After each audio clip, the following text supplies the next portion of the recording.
오늘은 사도 바울이 우리에게 당하는 고난을 어떻게 받아들이고 이해하고 있는지를 보여주는 귀한 구절을 함께 은혜 나누겠습니다. 고린도 후서 4장 15절부터인데요. 제가 읽겠습니다. 모든 것은 여러분을 위한 것입니다. 이는 하나님의 은혜가 더 많은 사람들에게 풍성해져서 넘치는 감사로 하나님께 영광을 돌리게 하려는 것입니다.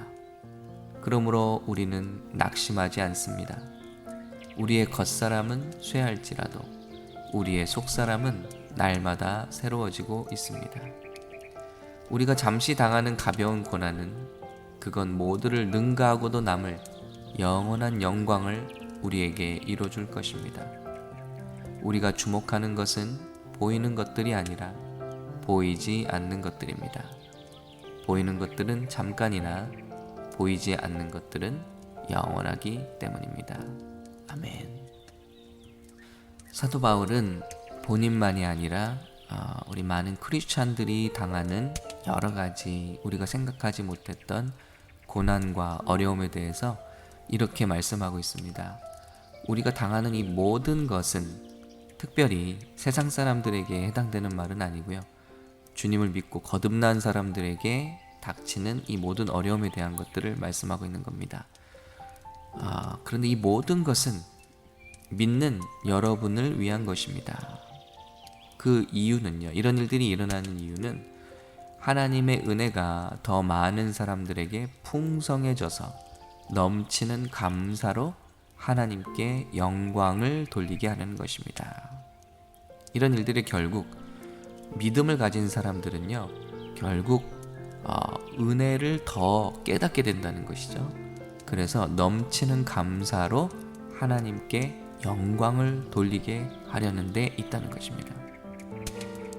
그렇기 때문에 사도 바울은 어떤 일이 본인에게 닥칠지라도, 크리스찬 리더들에게 닥칠지라도 이렇게 말하죠. 그러므로 우리는 낙심하지 않습니다. 왜냐하면 우리의 겉사람은 쇠할지라도 이런 일들을 통해서 우리의 속사람은 날마다 새로워지고 있기 때문입니다.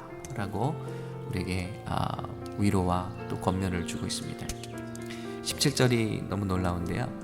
우리가 잠시 당하는 가벼운 고난은 그것 모두를 능가하고도 남을 영원한 영광을 우리에게 이뤄줄 것입니다.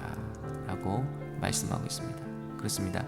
우리가 당하는 고난이나 어려움보다 더 놀라운 영광스러운 일을 하나님께서는 지금 분명히 하고 계십니다. 하나님은 믿는 자들의 마음을 새롭게 하고 계십니다.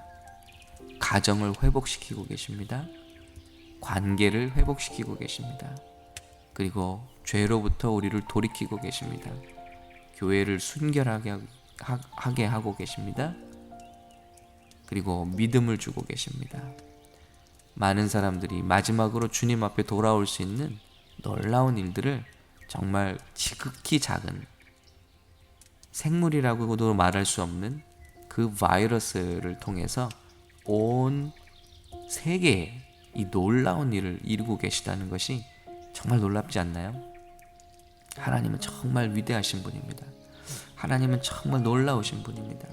그 어떤 군대도, 그 어떤 정치가도, 그 어떤 나라도 할 수 없던 일들을 하나님께서는 정말 작은 미물을 통해서도 온 세계를 뒤바꾸고 계시다는 것입니다. 우리에게는 그런 눈이 있었으면 좋겠습니다. 우리가 잠시 당하는 가벼운 고난은 그것 모두를 능가하고도 남을 영원한 영광을 우리에게 이뤄줄 것입니다. 주님은 그 일을 하고 계신 것입니다. 그러면서 우리가 초점을 맞춰야 할 것은 바로 18절에 말씀하고 있죠. 우리가 주목하는 것은 보이는 것들이 아니라 보이지 않는 것들입니다. 보이는 것들은 잠깐이나 보이지 않는 것들은 영원하기 때문입니다.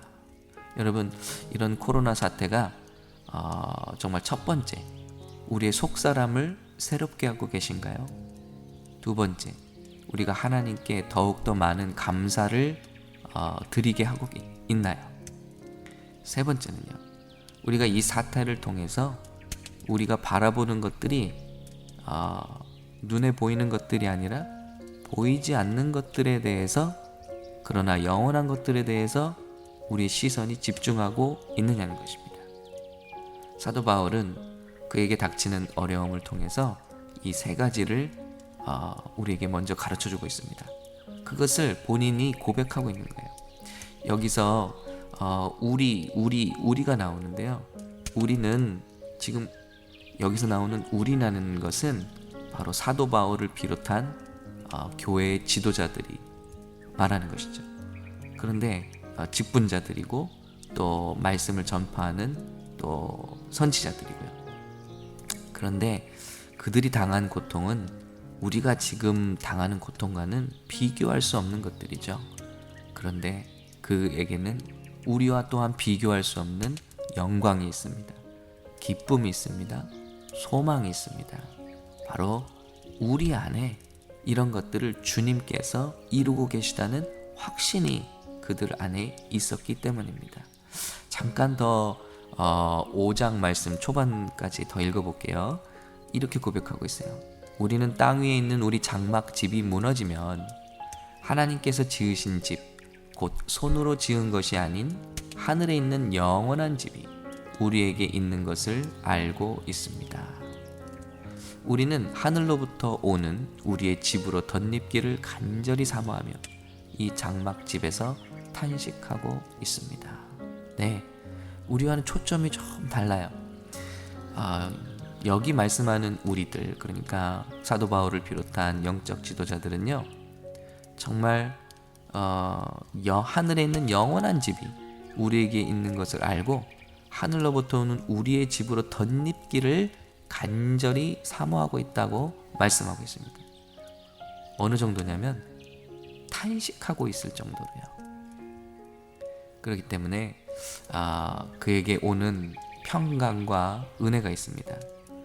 6절을 읽어보면요, 그러므로 우리는 항상 담대합니다. 우리가 몸 안에 거하는 동안에는 주에게서 떠나 따로 거한다는 것을 압니다. 그러나 우리는 믿음으로 행하고 보는 것으로 행하지 않습니다. 우리가 담대하게 원하는 것은 차라리 몸을 떠나 주와 함께 거하는 것입니다. 여러분, 그들 안에 넘치는 기쁨을 보시기 바랍니다. 소망을 보시기 바랍니다. 죽음의 위협 앞에서 그 담대함을 보시기 바랍니다. 이것이 어디서 왔을까요? 바로 이 세상에 소망을 두지 않고 우리의 태초부터 마지막까지 유일한 소망이 되시고 부활의 소망이 되시고 구원과 천국의 소망이 되시는 예수님께 집중하게 될 때, 주목하게 될 때 그에게 흐르는 하나님의 은혜라는 것을 깨달았으면 좋겠습니다. 부디 모두가 어렵다고 하는 이 시기지만 우리가 당하는 모든 것과 비교할 수 없는 영광스러운 일들을 지금 행하고 계신 우리 하나님을 함께 바라봤으면 좋겠습니다. 그리고 우리 자녀들에게도 이 땅의 소망이 아닌 바로 절호의 기회가 온 것입니다. 영원한 나라에 대한 소망을 전수할 수 있는, 함께 나눌 수 있는, 그리고 믿지 않는 우리 주변의 사람들에게 정말 이 복음을, 소망을, 유일한 소망 대신 우리를 이렇게 담대하게 만드시는, 그리고 놀라운 일을 행하시는 하나님을 함께 증거할 수 있는 오히려 기회가 되시기를 예수님의 이름으로 간절히 축원합니다. 하나님, 우리 사랑하는 성도들 오늘도 지켜주시옵소서.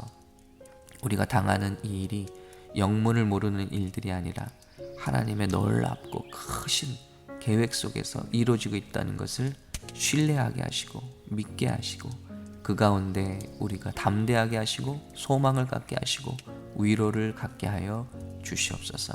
주님을 사랑합니다. 놀라운 일을 행하고 계신 주님을 찬양합니다. 예수님의 이름으로 기도합니다. 아멘.